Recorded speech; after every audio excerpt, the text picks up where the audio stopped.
আচ্ছা, তুমি একটা বলছিলে যে তোমার লকডাউনের আরেকটা এক্সপিরিয়েন্স আছে যেটা খুব খারাপ এক্সপিরিয়েন্স।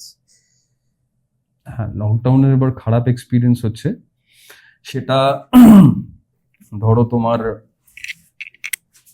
এটার একটু কেসটা হচ্ছে অন্যরকম, একটু অন্য লাইনে তাহলে যেতে হয় আমাকে। আচ্ছা, হ্যাঁ। অন্য লাইন বলতে এই যে তোমার ধরো আমরা তো বিভিন্ন বিষয় নিয়ে রিসার্চ করতে থাকি, ঠিক আছে? বিভিন্ন বিষয় নিয়ে রিসার্চ করতে করতে এমনও সিচুয়েশনে আমরা একটু বললাম না ডেয়ার ডেভিল জিনিসপত্র মাঝে মাঝে আসে, একটু অ্যাড্রিনালিন রাশটা বেড়ে যায়, একটু মানে ইন্টারেস্ট বেড়ে যায় একটু একটু অন্য লাইনে যাওয়ার জন্য। তো আমরা সবাই জানি মোটামুটি যে এরকম তন্ত্রচর্চা আমাদের পশ্চিমবাংলায় খুব বিখ্যাত, এবং তান্ত্রিকদের বিশেষত বিভিন্ন ধরনের ক্ষমতা থাকে, বিভিন্ন ধরনের তাদের সাধনা থাকে। আমি ডিসএগ্রি করছি না, আমার সঙ্গে এরকম একটা কেস ঘটেছিল। তো আমি নৈহাটির একটা এরকম আমার শুরুটা এরকম যে একটা বন্ধু এরকম জানে যে আমি এরকম ইনভেস্টিগেশন করে বেড়াই, একদিন মজা মজা বলে দিয়েছিল তুমি দাদা কি করো। তো সেই ক্ষেত্রে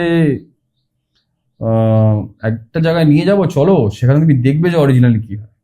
আমি কোথায় নিয়ে যাবি? নৈহাটির একটা জায়গা, আমি বলছি না, নাম বলছি না, একজন সাধকের বাড়ি। তো সেখানে ওনার কাছে দুটো জিনিস ছিল, তো সে নিয়ে যায়, আমি তার সঙ্গে যাই। সে যখন মানে আমি ওনার সঙ্গে যখন যাই তখন গ্যাজেট আমি একটু লুকিয়ে নিয়ে গেছিলাম। আমি চাইনি যে উনি জানতে পারে কোনোভাবে যে আমি এখানে ইনভেস্টিগেশন করতে এসেছি। আমি নর্মাল একটা পার্সনের মতো ইগো ফাইট হয়ে যেতে পারে, কিছু ইগো ফাইট হয়ে যেতে পারে, অনেক অন্যান্য জিনিস হয়ে যেতে পারে, ব্যাকফায়ার করতে পারে কাউকে, মানে আমি অসম্মান করতে চাইনি। তো ওনার বাড়িতে ঢোকার সময় আমি ইএমএফ মিটারটা, জাস্ট একটা ইএমএফ মিটার ছিল, আর কিচ্ছু ছিল না। কারণ আমি একটা ব্যাগ যদি ইয়ে নিয়ে ঢুকি তাহলে বলবো কিসের জন্য এসছো। ওনার ফার্স্ট কথা ছিল যে কিস লিয়ে আয়া বেটা, মানে হাসতে হাসতে আমাকে জিজ্ঞেস করলো বাড়িতে ঢুকে। ওকে তো ও আগে গেছে, বললো কিস লিয়ে আয়া বেটা, হিন্দিতে জিজ্ঞেস করেছিল। मैंने सुना आपके बारे में তো ইসিলিয়ে मैं তখন হাসলেন উনি, যেভাবে হাসলেন মানে একটা কৌতুকের হাসি। তো ভালো কথা, উনি বললেন, বসলাম, কথাবার্তা হলো যে আপ কিতনে সালো সে ইয়ে সাধনা কর রহে হ্যাঁ, হিন্দিতে সমস্ত কথা হিন্দিতে হলো যে আপনি কত বছর ধরে সাধনা করছেন। উনি না কোনো জবাবই আমাকে ঠিকঠাক ভাবে দিলেন না। উনি কোথায় থাকেন, উনি এখানে ভাড়া ছিলেন, ওখানে কেন থাকেন, কোথায় উনি ম্যাক্সিমাম টাইম থাকেন, কোথায় উনি রিসেন্টলি ঘুরে এসেছেন, মানে এরকম, মানে আমি তো সব জায়গায় ঘুরে বেড়াই। আমি এটাও জিজ্ঞেস করলাম যে আপনি কি কালী সাধক, বা আপনি কি মায়ের কোনো পার্টিকুলার কোনো রূপের সাধক? বলে উনি বললেন যে আমি তো সবাইকে পুজো করি, আমি তো সবাইকে মানে যেই মানে আমার কোনো কোয়েশ্চেনের প্রপারলি কিন্তু আনসার দিলেন না উনি।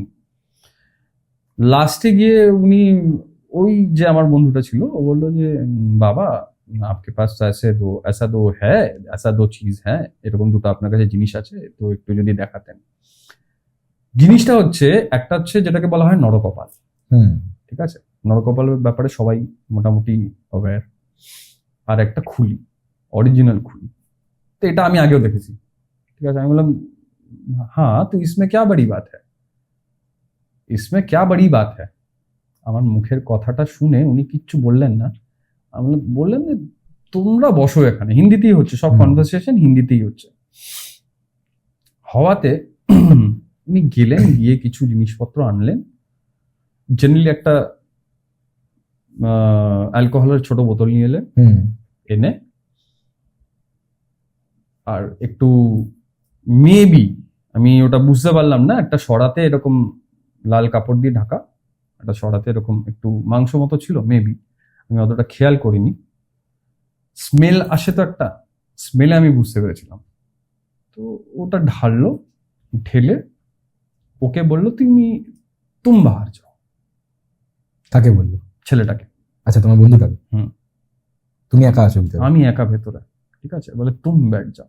আমি তখন জিজ্ঞেস করলাম क्यों बाबा, ऐसा क्यों, मतलब कोई तो रीजन होगा। बोले तुम बेटा बैठे रहो, तुम बेटा बैठे रहो यहाँ पे। আমরা উল্টো দিকে মুখ করে আমি খানিকক্ষণ বসেছিলাম, দেখলাম উনি কিছু ক্রিয়া করলেন। ক্রিয়া করার সময় একটা টাইমে উনি বললেন যে ওনার কিন্তু ঘরে একটা জিনিস বলছি, যে জায়গাটায় দুটো জিনিস রাখা ছিল, ঠিক আছে, সেটা কিন্তু একটা বেদি টাইপ করা ছিল, এবং ওই পার্টিকুলার সেকশনটায় কোনো জানলা ছিল না। আচ্ছা। ঠিক আছে, যে কোনো বেড়াল, কোনো কুকুর ঢুকে দরজা বাইরে মানে ভেতর থেকে লক, ছোট একটা রুম, তার একটা কোনায় জিনিসটা রাখা, সেখানে উনি কিছু অফারিং করলেন, মানে কিছু দিলেন, যেটা বললাম তোমাকে, এই অ্যালকোহল আর সামথিং, Something. মাংস কিছু একটা প্রসাদ। রান্না করা ছিল। চড়া দিন উনি, তাই তো? হ্যাঁ, উনি চড়ালেন, চড়িয়ে এসে উনি জিনিসটা করে নিয়ে, কাজ কমপ্লিট করে নিয়ে উনি আমাকে বললেন যে উল্টা घूम के सिर्फ बैठ जाओ, जो तुम्हारा मतलब जो तुम्हारा सवाल है, मन में जो सवाल लेके मेरे पास आए हो, वो तुमको मिल जाएगा।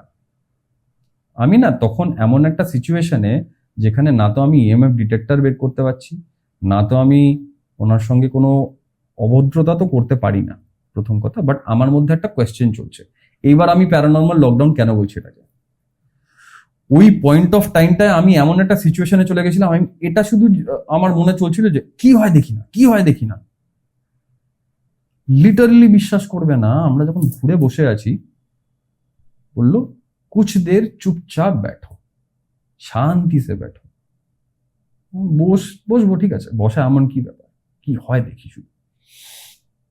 আমি কিন্তু ওটা চাইনি, আমার কথাবার্তা বলা উনি স্টপ করে দিলেন, আমার কোয়েশ্চেন স্টপ করে দিলেন। উনি কিভাবে জানতে পারলেন যে আমি কি চাই না চাই?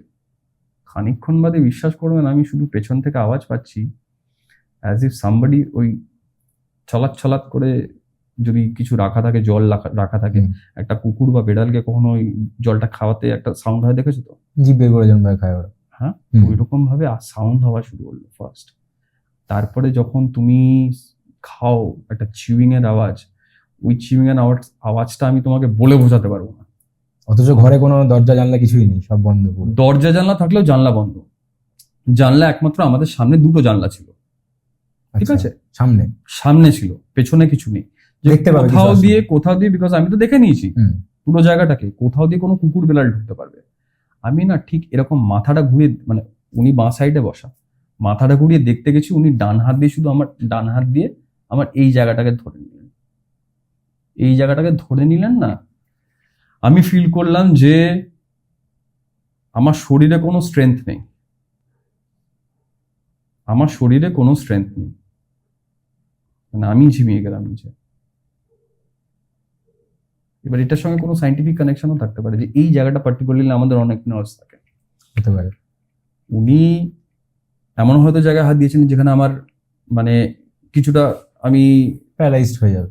পার্শিয়াল প্যারালাইজ হ্যাঁ। হয়ে গেলাম কোনোভাবে, বাট আমি নড়তে পারিনি তখন। বাট এই যে সাউন্ডটা হচ্ছে, এই সাউন্ডটার কোনো আমি জাস্টিফিকেশন পাইনি, বিকজ প্রায় 45 minutes I was mum, I was still, মানে আমি চুপচাপ বসেছিলাম। আমার না তো মনে কোনো কোয়েশ্চেন ছিল, না তো কোনো ভয় ছিল, না তো কোনো কিছু ছিল, আমি চুপচাপ ছিলাম যতক্ষণ সাউন্ডটা হলো, কতক্ষণ সেটাও আমার মনে নেই।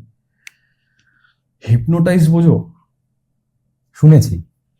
কাইন্ড অফ দ্যাট করে দেওয়ার পরে যখন আমি যখন মানে উনি ঘুরতে বললেন, আমি দেখলাম যে উনি পর্দাটা খুললেন, পর্দাটা খুলে দেখেন সব ক্লিয়ার।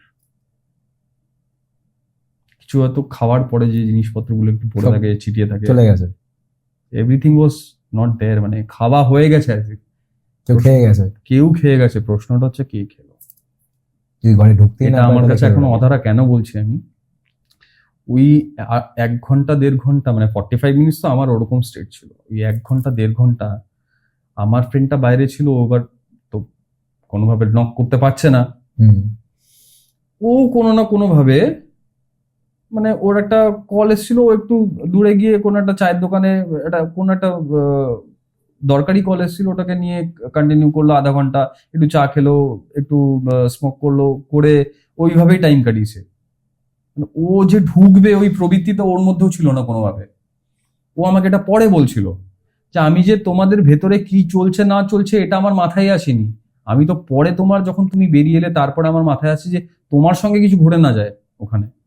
অনেকক্ষণের জন্য বেরিয়ে গেছিল না? অনেকক্ষণের জন্য বেরিয়ে গেছিল, বাইরে ছিল। আই ওয়াজ মাম। তারপরে আমার কোনো কোয়েশ্চেন করার আর মানে এবিলিটি ছিল না। আমি শুধু ওনাকে একটাই জিনিস জিজ্ঞেস করেছিলাম যে मैं दूसरी बार आपसे कब मिल पाऊंगा। বলে वो तो ऊपर वाले के हाथ में है। আমি এইটুকু কোয়েশ্চেন করেছিলাম, আমার মাইন্ডটা ওখানে পুরো ব্ল্যাঙ্ক হয়ে গেছিল। এটা একটা এমন সুপার ন্যাচারাল ঘটনা আমার সঙ্গে ঘটেছিল যেটার আনসার এখন আমি খুঁজে বেড়াই, বিকজ পরের পরের বার যখন আমি গেছিলাম উইদিন 3 days আমি ওখানে ব্যাক করি ওকে নিয়ে টানতে টানতে, জো হোগা দেখা যায়। গেছিলে আবার তুমি? গেছিলাম, তো উনি চলে গেছিলেন, ছিলেন না ওখানে? ছিলেন না। উনি ভাড়া থাকতেন বললেন না? হ্যাঁ, ছিলেন না।